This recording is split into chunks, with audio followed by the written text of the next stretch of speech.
ఆపలేరు. Nobody can stop this flow. Hallelujah, హల్లెలూయా.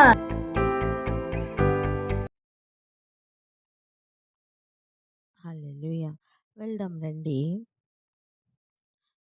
మొదటి యోహాను పత్రిక 4వ అధ్యాయం 6వ వచనం చదువుదాం. 6వ వచనం.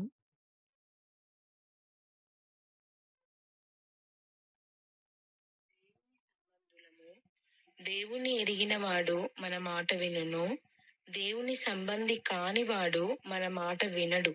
ఇందువలన మనము సత్య స్వరూపమైన ఆత్మ ఏదో, భ్రమపరచు ఆత్మ ఏదో తెలుసుకొనుచున్నాము. హల్లెలూయా. ఇక్కడ చాలా కీలకమైన విషయాన్ని యోహాను గారు రాస్తున్నారు. అయితే దీనిలో ముఖ్యమైన విషయం ఏంటి అంటే, మనం దేవుని సంబంధులం. పలకన్నమాట, మనం దేవుని సంబంధులం. మనం దేవుని సంబంధులం అటు నిశ్చయత ప్రతి క్రైస్తవునికి కావాలి. అలా దేవుని సంబంధులుగా లేని బ్రతుకులు మనకి తేటగా తెలియాలి. తెలుసుకొని మనం ఏం చేస్తాం ఆలోచించండి. తీర్పు తీర్చడానికో లేదా ఏదో ఒక బ్లేమ్ చేయడానికో కాదండి. ఎప్పటికప్పుడు మనల్ని మనం చెక్ చేసుకోవడానికి. మనం దేవుని సంబంధులుగా ఉన్నామా లేదా అని ఎల్లప్పుడూ కూడా మనల్ని మనం చెక్ చేసుకోవడం మంచిది. అదేవిధంగా దేవుని సంబంధులు కాని వారిని ఎలా గుర్తుపట్టాలి? అసలు ఎందుకు గుర్తుపట్టాలి అంటే, ఇది కడవరి గడియ గనుక. చెప్పండి, ఎట్టి గడియ? కడవరి గడియ కనుక. మరి కడవరి గడియని ఎలా గుర్తుపడతావు? గుర్తుందా? మనలో నుండే బయలు వెళ్ళి మన సంబంధులు కాకుండా ఉంటారు. దానిని బట్టి నువ్వు కడవరి గడియను గుర్తుపడతావు అని చెప్పి వాక్యం చెప్తుంది. చూడండి, 2వ అధ్యాయం, ఇదే పత్రిక 2వ అధ్యాయం 18-19 వచనాలు చూడండి. చిన్నపిల్లారా, ఇది కడవరి గడియ. క్రీస్తు విరోధి వచ్చునని వింటిరి కదా, ఇప్పుడును అనేకులైన క్రీస్తు విరోధులు బయలుదేరి ఉన్నారు. ఇది కడవరి గడియ అని దీని చేత తెలుసుకొనుచున్నాం. సో మనలో నుండి బయలుదేరి వెళ్తున్న క్రీస్తు విరోధులను గుర్తుపట్టినప్పుడు నీకు కడవరి గడియ అని తెలుస్తుంది. కడవరి గడియలో ఏం చేయాలి? క్రీస్తుని వేడుకోవాలి, ప్రార్థన పెరగాలి. కాలములు, సమయములు సూచనలుగా దేవుడు పెట్టారు. అవన్నీ కూడా మనకి గ్రహింపును దయచేస్తూ ఉంటాయి. కడవరి కాలంలో, ఈ కడవరి గడియలలో కడవరి వర్షం కొరకు వేడుకోవాలి కదా. ఇప్పుడు చెప్తున్న మాట, వారు మనలో నుండి బయలు వెళ్ళిరు కానీ వారు మన సంబంధులు కారు. వారు మన సంబంధులైతే మనతో కూడా నిలిచి ఉందరు. అయితే వారందరూ మన సంబంధులు కారని ప్రత్యక్షపరచబడినట్లు వాళ్ళు బయలు వెళ్ళిరి. ఇలా చెప్తున్న సమయం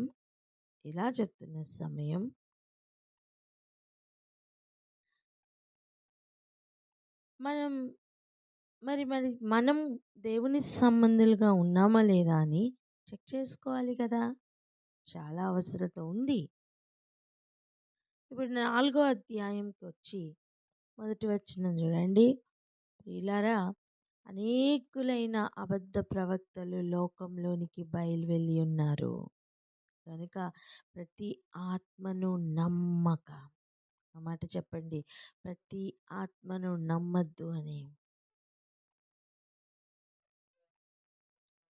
మరి ఏం చేయాలట? ఆయా ఆత్మలు దేవుని సంబంధమైనవో కావో పరీక్షించుడి. ఎవరికి చెప్తున్న మాట ఇది? సంఘమునకు ప్రియమైన శిష్యుడైన యోహాను గారు ఇస్తున్న, పరిశుద్ధాత్ముడు ఆ యోహాను గారి ద్వారా ఇస్తున్న హెచ్చరిక, జాగ్రత్త. చూడండి, ఎవరైనా ఎక్కడికైనా వెళ్తున్నప్పుడు మన సంబంధులైన వారు ఎక్కడికైనా వెళ్తున్నప్పుడు ఏం చెప్తాం? జాగ్రత్త.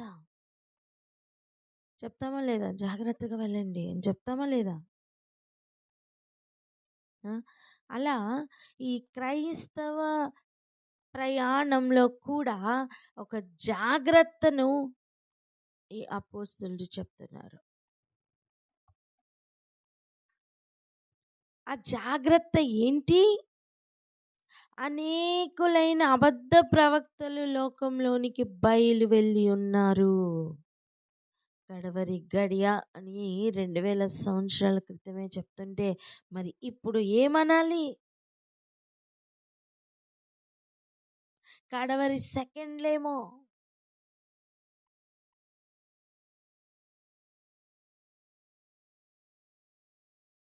గడియల గురించే అప్పుడు లెక్క పెట్టి చెప్తుంటే ఇప్పుడు నిమిషాలు, సెకండ్ల దాకా వచ్చామేమో. అప్పుడు ఇంకెంత జాగ్రత్తగా ఉండాలి. కనుక చెప్తున్న మాట ఏంటో చూడండి, ప్రతి ఆత్మను నమ్మక, ఆయా ఆత్మలు దేవుని సంబంధమైనవో కావో పరీక్షించుటి. ప్రతి ఆత్మను నమ్మి మోసపోవద్దు.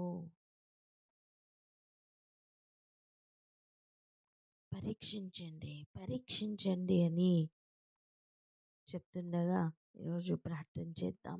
ఇదిగో సంఘంలన్నిటి గురించిన చింత ఉంది కదా. ప్రతి ఆత్మను పరీక్షించి దేవుని సంబంధులైతే కలిసి ఉండనట్లుగా, దేవుని సంబంధులు కాని ఆత్మలైతే కలవకుండా ఉండే జాగ్రత్త ప్రతి సంఘంలోనూ ఉన్న ప్రతి బిడ్డకు కూడా గ్రహింపు రావాలని, అట్టి మెచ్యూరిటీ కావాలని ప్రార్థన చేద్దామా? ఎవరైనా ప్రార్థన అందుకోండి. అవును, ఇది అవసరత ఉంది అనిపించిన వారు ప్రార్థన అందుకోండి.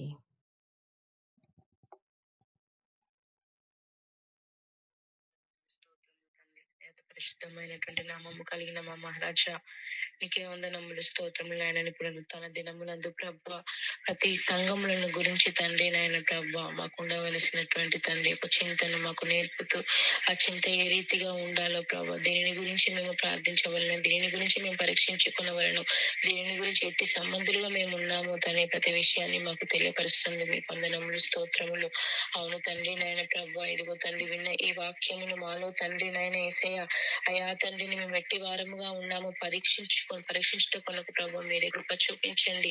అవును తండ్రి నాయన ప్రతి ఆత్మను నమ్మేటటువంటి వారముగా ఉండక అయా తండ్రి నాయన, అవును తండ్రి నాయన కడవరి గడియల్లో ప్రభు తండ్రి అనేక అబద్ధ ప్రవక్తలు బయలుదేరి ఉన్నారు అని మీరు చెప్పిన మాట ప్రకారం అయా తండ్రి, మరి ఆల్రెడీ బయలు వెళ్ళి ఉన్నటువంటి ప్రవక్తలను అయా తండ్రి నాయన వారు ఎటువంటి వారు మీ ఆత్మను కలిగి ఉన్నారో లేదో అని తండ్రి నాయన అయా ప్రభు తండ్రి నాయన పరీక్షించగలిగినటువంటి నీ జ్ఞానమును తండ్రి నాయన, నీ వివేచనను ప్రభు, మీ తెలివిని అయా మీరు మాకు దయచేయమని అడుగుతున్నాము తండ్రి. అవునయ్యా, ఇది ఎంతగానో తండ్రి నాయన ఆవశ్యకమైనది. ప్రతి సంఘములో అయా తండ్రి ప్రతి ఒక్కరిని బిడ్డలు ప్రభు, నీ సంబంధులుగా ఉన్న ప్రతి ఒక్కరు తండ్రి నాయన ప్రభు ఈ విషయమును తండ్రి నాయన యోచించగల వివేచనమును మీరు దయచేయమని, జ్ఞానమును మీరు దయచేయమని అయా వేడుకుంటున్నాము ప్రభు. అవును తండ్రి, ఆయా ఆత్మలు ప్రభు అయా మీకు సంబంధించినవా కావా అని తండ్రి నాయన పరీక్షించుకునే ఒక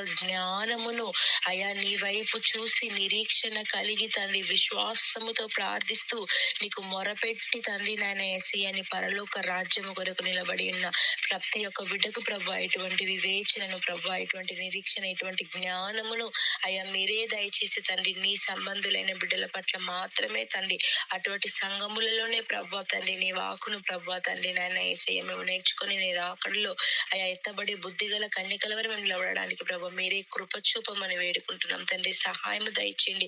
అవునయ్యా మాకు మేము పరీక్షించుకుంటూ తండ్రి ప్రతి సంఘంలో నడవబడుతున్న ప్రతి బిడ్డ ప్రభు అయా తండ్రి నేను వివేచించగలిగిన జ్ఞానమును మీరే దయచేసి మీ నామాన్ని మాత్రమే మహిమ పరుచుకోనమని సమస్త మహిమ ఘనత ప్రభావములు కేవలము మీరు మాత్రమే పొందుకొనమని యేసుక్రీస్తు నామంలో అడిగి వేడుకుంటున్నాం మా ప్రియ పరలోకపు తండ్రి. ఆమేన్. హల్లెలూయా. చూడండి, అనేకులట ఆల్రెడీ బయలుదేరి ఉన్నారట. కొంతమందా? చెప్పండి, ఎంతమందట? అనేకులు అబద్ధ ప్రవక్తలు బయలుదేరారు. ఆ కాలంలోనే అంతమంది బయలుదేరి ఉంటే ఈ కాలంలో, ఇప్పుడు ప్రస్తుతం ఉన్న ఈ కాలంలో దేనిని నమ్మాలో దేనిని నమ్మద్దో మనకే లోపల ఎన్నిసార్లు కన్ఫ్యూజన్ రావట్లేదండి. మరి ఏం చేయాలంట?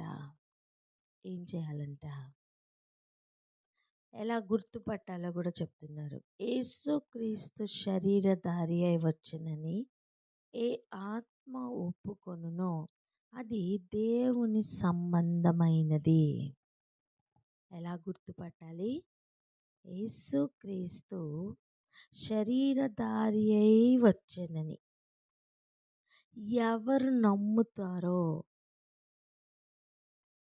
ఏ ఆత్మ ఒప్పుకుంటుందో అది దేవుని సంబంధమైనది.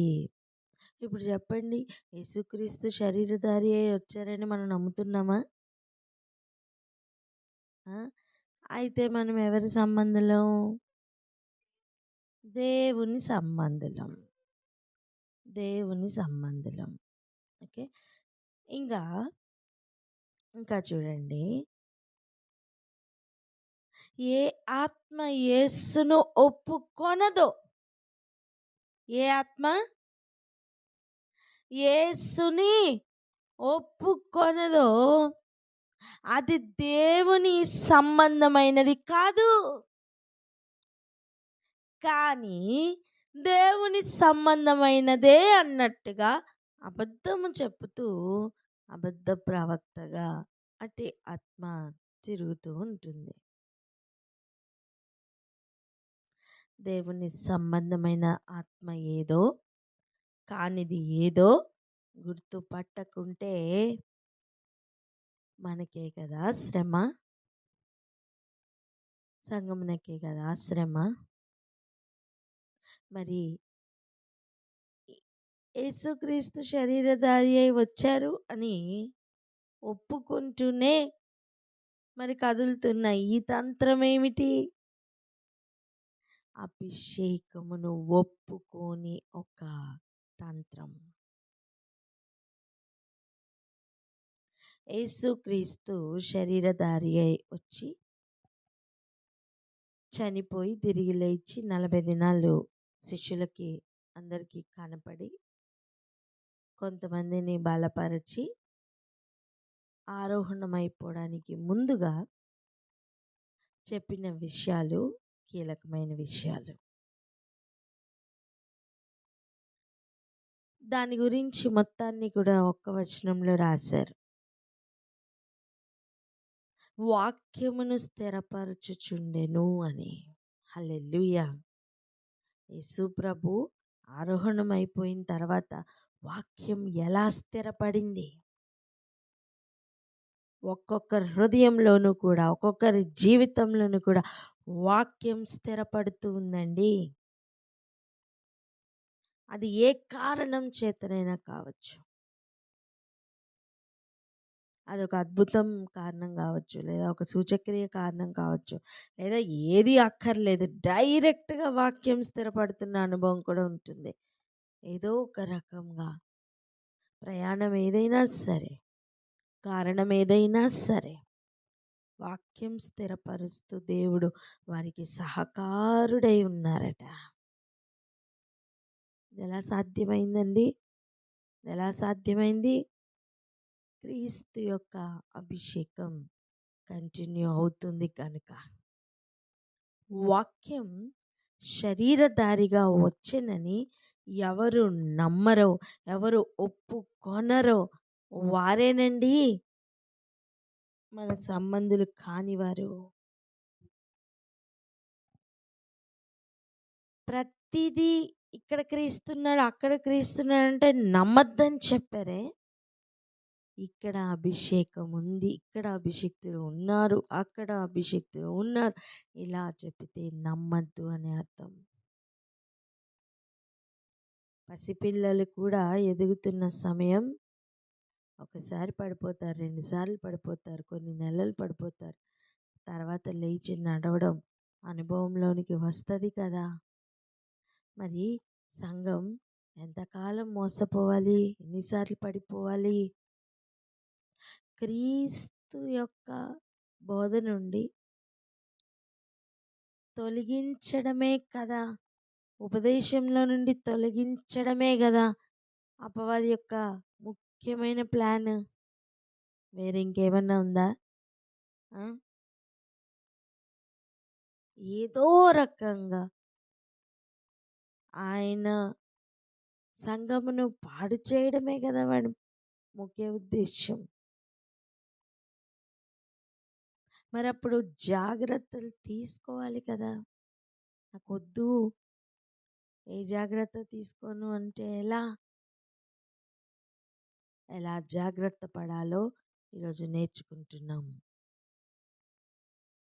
ఏ ఆత్మ యేసును ఒప్పుకొనదో, ఏ ఆత్మ యేసును ఒప్పుకొనదో.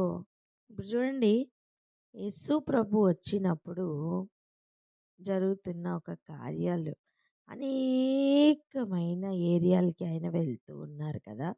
గవనుల దగ్గరికి ఇంకా వెళ్ళక ముందే చాలామంది లేదా చాలా ఆత్మలు, దురాత్మలు గుర్తుపట్టి నీవెవరో మాకు తెలుసు అన్నాయా లేదా? చెప్పండి. నీవు దేవుని కుమారుడివి అని ఒప్పుకున్నాయా లేదా?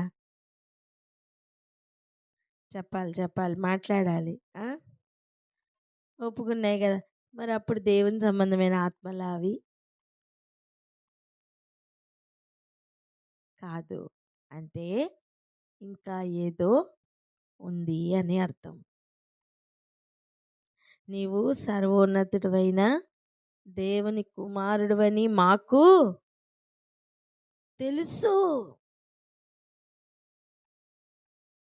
నువ్వు క్రీస్తు అని మాకు తెలుసు అని బహిరంగంగానే ఒప్పుకున్నాయండి. వింటున్నారా? ఊరికనే ఏమి ఎవరు లేనప్పుడు ఒప్పుకొని అందరూ ఉన్నప్పుడు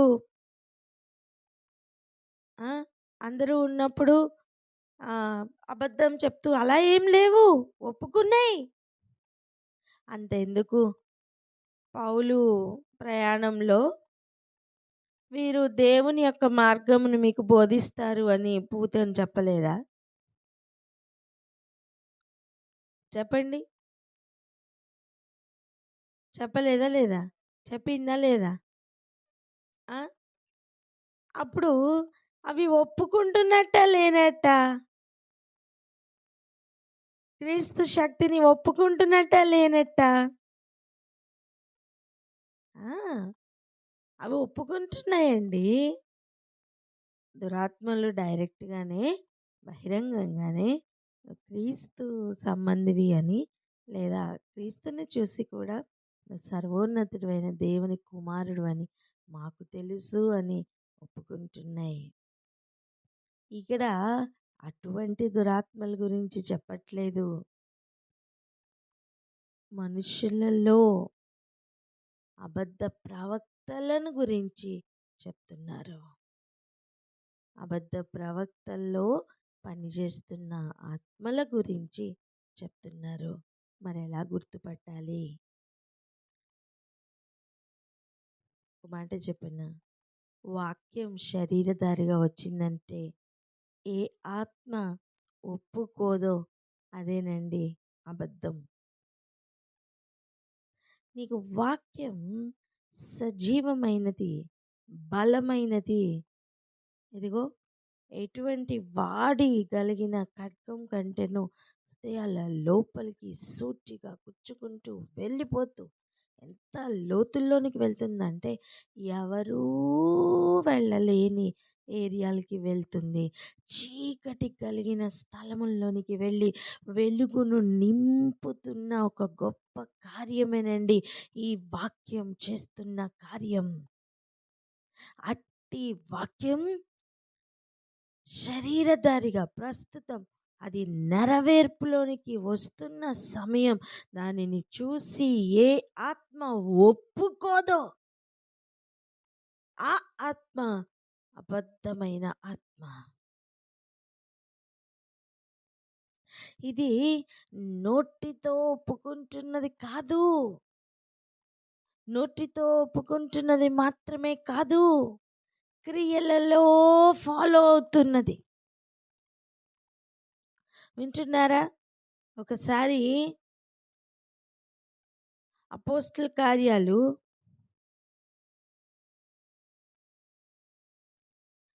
చూడండి,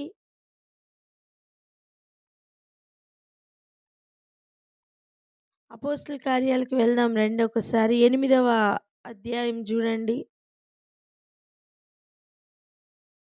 8వ అధ్యాయంలో నేను వచనం చెప్తాను చూడండి.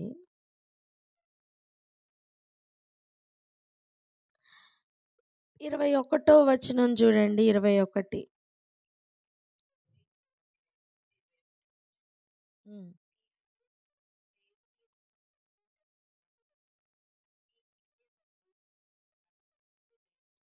తర్వాత 23 చదవండి.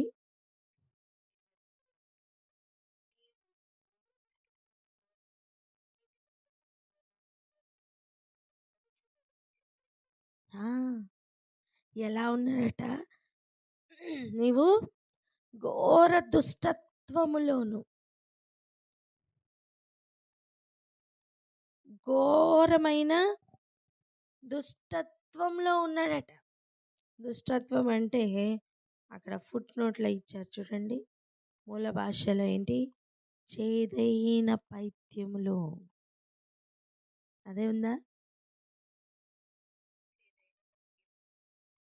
చేదైన పైత్యములో. ఇంకా దుర్నీతి బంధకముల్లో ఉన్నట్టు నాకు కనబడుచున్నదని చెప్పాను.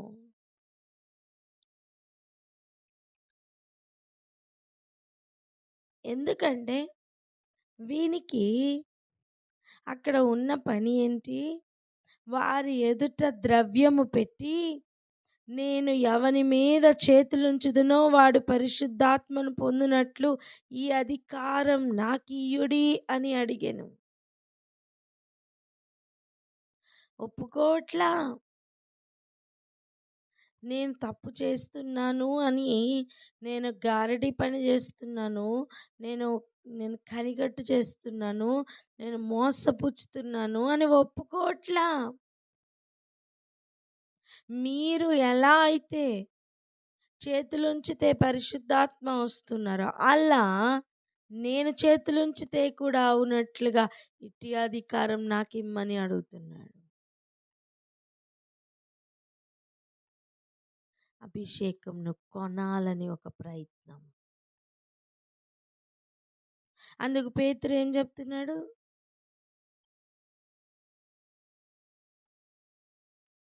నీ హృదయం దేవుని ఎదుట సరి అయినది కాదు.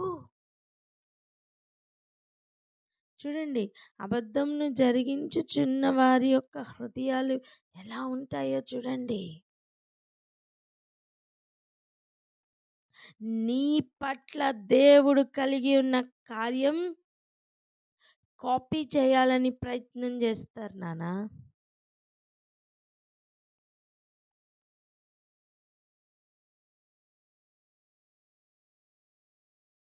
అబద్ధమును గుర్తుపట్టు.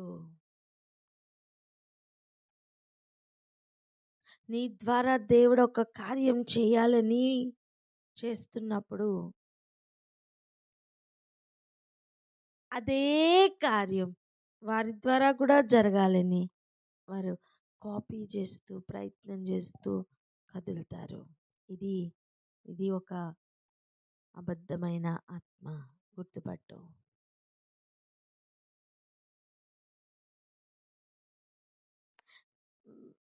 లోపల ఇది ఘోరమైన దుష్టత్వమును, దుర్నీతి సంబంధమైన బంధకముల్లో చిక్కుకుని ఉన్న వారి యొక్క తత్వం అలా ఉంటుంది.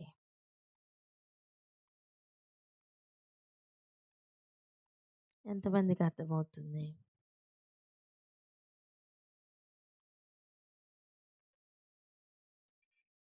హల్లెలూయా. ఇక్కడ ఆగి ప్రార్థన చేద్దాం.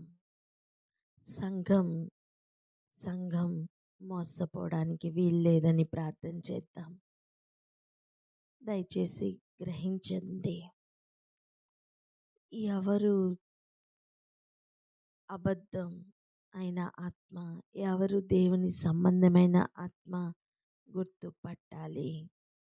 లేకపోతే ప్రతి ఆత్మను నమ్మద్దు అని వాక్యమే చెప్తుండగా ప్రతి ఆత్మను నమ్మి మోసపోతున్న భయంకరమైన స్థితిలోనికి మనం వెళ్ళిపోతాం.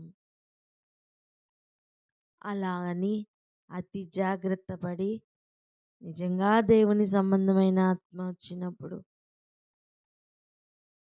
దానిని నమ్మక అబద్ధం అని చెప్పి అడ్డగిస్తున్న మూర్ఖత్వం కూడా మనలో ఉండొచ్చు. రెండు డేంజర్ జోన్స్ ఉన్నాయి.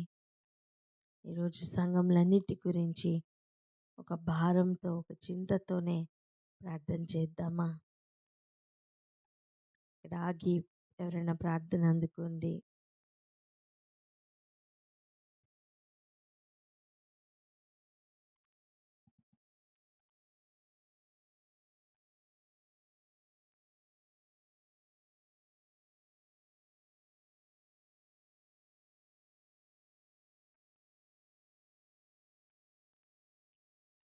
హల్లెలూయా. Thank you Jesus. తండ్రి ప్రభువా, నీకే వందనాలు, స్తుతులు, స్తోత్రములు చెల్లించుకుంటున్నాం తండ్రి ప్రభువా. యేసయ్యా, గొప్ప కార్యములు చేయువాడా నీకే స్తోత్రములయ్యా. అవునయ్యా, మేము క్రీస్తు శరీరం దారి అయి వచ్చి ఉన్నారని మేము ఒప్పుకుంటున్నాం ప్రభువా యేసయ్యా. తండ్రి ప్రభువా యేసయ్యా, ఎవరైతే క్రీస్తు శరీరధారి అయి వచ్చి ఉన్నారని ఒప్పుకుంటారో వారు దేవుడి సంబంధులు అని నా తండ్రి వాక్యం సెలవిస్తున్నది. ఎవరైతే నా తండ్రి ఒప్పుకొనరో వారు దేవుని సంబంధులు కారు అని వాక్యం చెప్తుండగా, నా తండ్రి ప్రభువా, తండ్రి నీ ఆత్మ చేత నింపబడిన వారందరూ కూడా నా తండ్రి యేసయ్య మీరే నిజమైన దేవుడు అని నా తండ్రి ప్రభువ ఒప్పుకొని నా తండ్రి ప్రభువ ముందుకు వెళ్తుండగా, నా తండ్రి ప్రభువ మరి నా తండ్రి మీ ఆత్మ కలిగిన వారు ఎవరో, మీ ఆత్మ కలిగి లేని వారు ఎవరో మేము గుర్తుపట్టాలయ్యా. అవునయ్యా, అనేక మంది అబద్ధ ప్రవర్తలు ఆ కాలంలోనే బయలుదేరినప్పుడు ఇప్పుడు మరి ఎంత మంది అబద్ధ ప్రవర్తలు నా తండ్రి ఉన్నారో, నా తండ్రి యేసయ్య మమ్మల్ని మేము నా తండ్రి యేసురాజా ప్రశ్న వేసుకున్నప్పుడు, నా తండ్రి మరి ఎవరు నిజమైన దేవుని యొక్క సంబంధులు, మరి ఎవరు అపవాది సంబంధులు మేము గుర్తుపట్టాలయ్యా. తండ్రి యేసయ్య, నా తండ్రి యేసురాజా, మీరు ఈ భూమి మీద వచ్చి మీ కార్యమును చేసి తిరిగి తండ్రి యొద్దకు ఆరోహణమై వెళ్ళి ఉన్నారని నా తండ్రి యేసయ్య నమ్ముచున్నామయ్యా. నా తండ్రి మీరు ఎన్నో గొప్ప కార్యములు చేసిన వారుగా నా తండ్రి ప్రభువ యేసయ్య మీ యొక్క ప్లాన్స్ ని నా తండ్రి ప్రభువ మీరు నెరవేర్చిన వారుగా ఉంటున్నారు ప్రభా యేసయ్య. నా తండ్రి ప్రభా, మరి క్రీస్తు యొక్క బోధ నుండి తొలగించడమే అపవాది యొక్క ప్లాన్స్ అయి ఉంటుండగా, నా తండ్రి ఏ ఆత్మ తండ్రి యేసయ్య, నా తండ్రి మిమ్మల్ని ఒప్పుకోదో అది నీ సంబంధి కాదు, దేవుని సంబంధి కాదు అని నా తండ్రి ప్రభువ మేము గుర్తుపట్టే వారంగా ఉండాలి ప్రభువ అని ఆనాడు దురాత్మలే గుర్తుపట్టాయా అయ్యా, మీరు సర్వోన్నతుని కుమారుడని.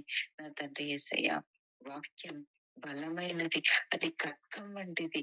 నా తండ్రి ఎవ్వరు కూడా నా తండ్రి వెళ్ళలేని ఏరియాలోనికి అది వెళ్ళి వాక్యము ఎన్నో గొప్ప కార్యములు చేస్తుందని మేము నా తండ్రి యేసయ్య గ్రహించుచున్నాం.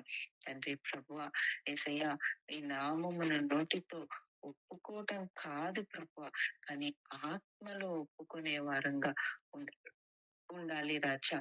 అప్పుడే నా తండ్రి ప్రభువ యేసయ్య, నా తండ్రి ప్రభువ మేము క్రీస్తు సంబంధులుగా నా తండ్రి ప్రభువ సాక్షులుగా నిలబడతాం.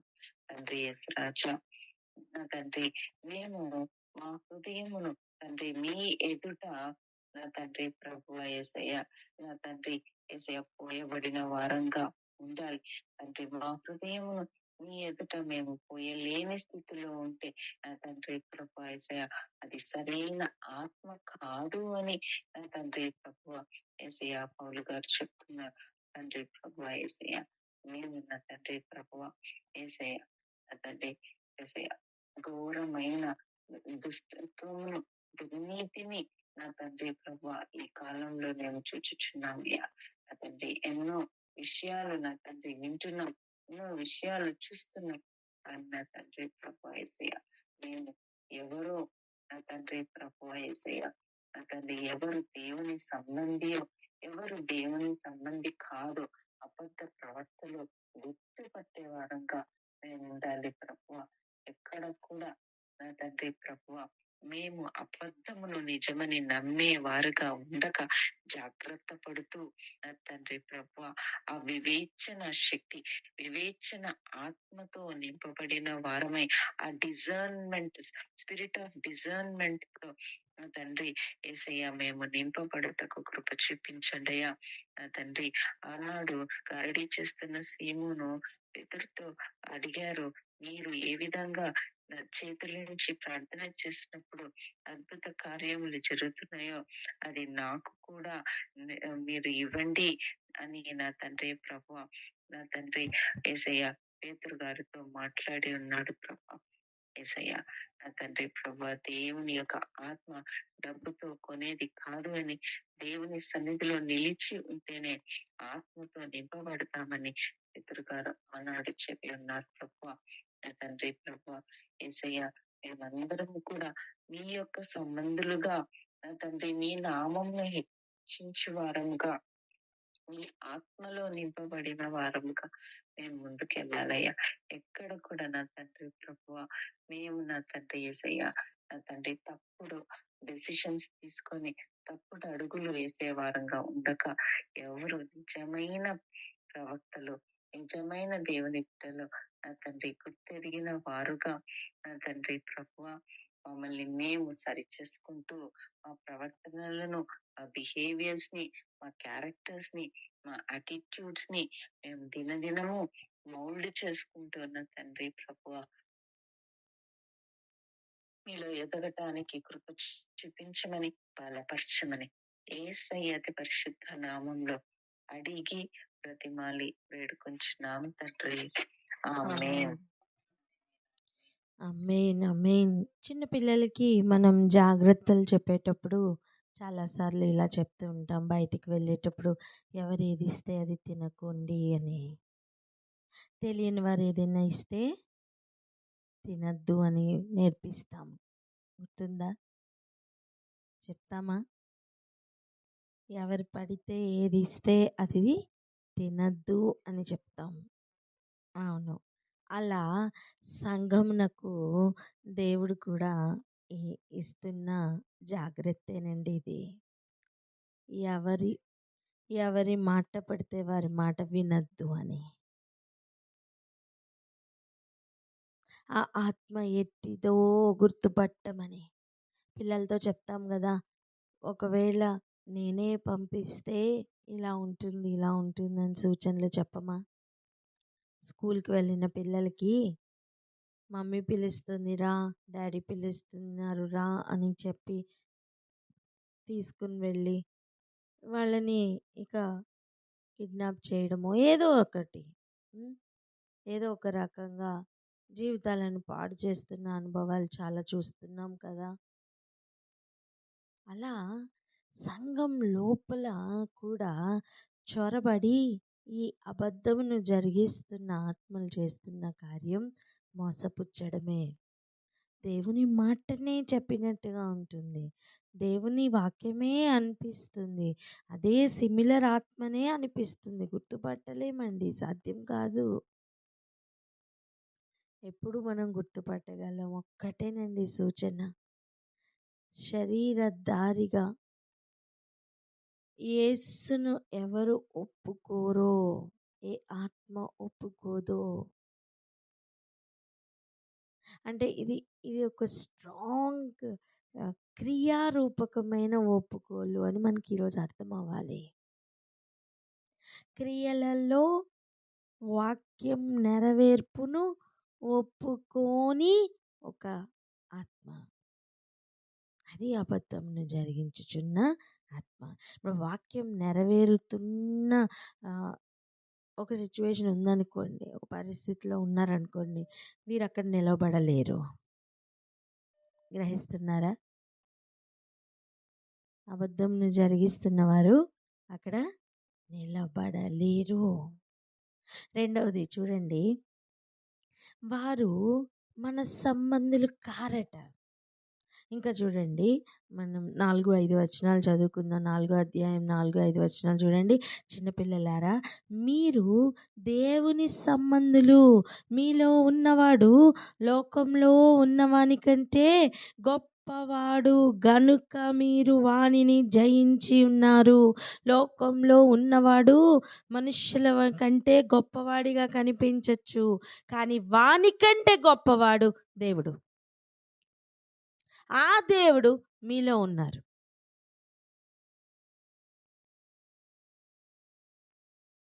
మనుష్యులకి ఒక 10% పవర్ ఉందనుకుందాం. ఎంత పర్సెంట్ అండి? 10% పవర్ ఉందనుకుందాం. అపవాదికి రేషియో చెప్తున్నా, అపవాదికి ఒక 25% పవర్ ఉందనుకుందాం. కానీ దేవుని పవర్ ఎంత? సర్వశక్తిమంతుడు కదా, అర్థం 100% పవర్ దేవుంది. ఇప్పుడు ఆలోచించండి, ఈ 10% ఉన్న ఈ మనుషులు ఆ 25%ని చూసినప్పుడు బాబోయ్ అనిపిస్తుంది. కానీ ఈరోజు దేవుడు చెప్తున్న మాట ఏంటో తెలుసా? 100% పవర్ ఉన్నవాడు నీలో ఉన్నాడు. ఇప్పుడు నీ పవర్ ఎంత? 10 + 100 కదా, 110% కదా, 110%. ఇప్పుడు చెప్పు, నీ 110% పవర్ ముందు 25% ఎంత? అది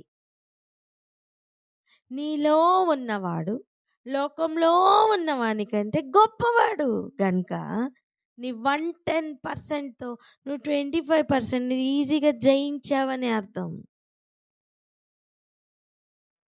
గనుక వానికి భయపడద్దు. ఏం చెయ్యాలట? వారు చూడండి, వారు లోక సంబంధులు గనుక లోక సంబంధులైనట్టు మాట్లాడుదురు. అంతేకాదు, లోకము వారి మాట వినును. హలో, లోకం నీ మాట వినదు, లోకస్తులు నీ మాట వినరు, లోకము నీ మాట వినదు, లోకస్తులు నీ మాట వినరు. ఎవరు వింటారు? ఎవరు వింటారు? చూడండి, మనం దేవుని సంబంధులము. దేవుని ఎరిగిన వాడు మన మాట వినును. హల్లెలూయా. అర్థం, దేవుని సంబంధుల మాటలు వింటారు. దేవుని సంబంధులు కాని వారు దేవుని సంబంధులతో పొత్తు కుదరదు. దీనిని బట్టి నువ్వు గుర్తుపట్టు, సత్య స్వరూపమైన ఆత్మ ఏదో, భ్రమపరచు ఆత్మ ఏదో. దీని ద్వారా మనం తెలుసుకుంటున్నాం, దేవుని సంబంధి కానివాడు మన మాట వినడు.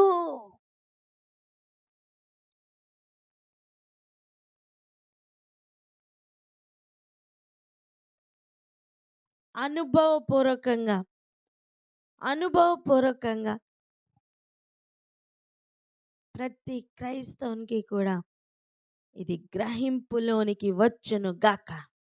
ఆమేన్. అబద్ధమును జరిగించుచున్న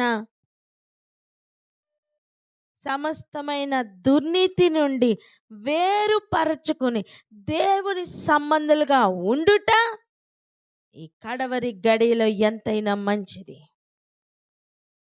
అట్టి కృప మనందరికీ అనుగ్రహించబడును గాక.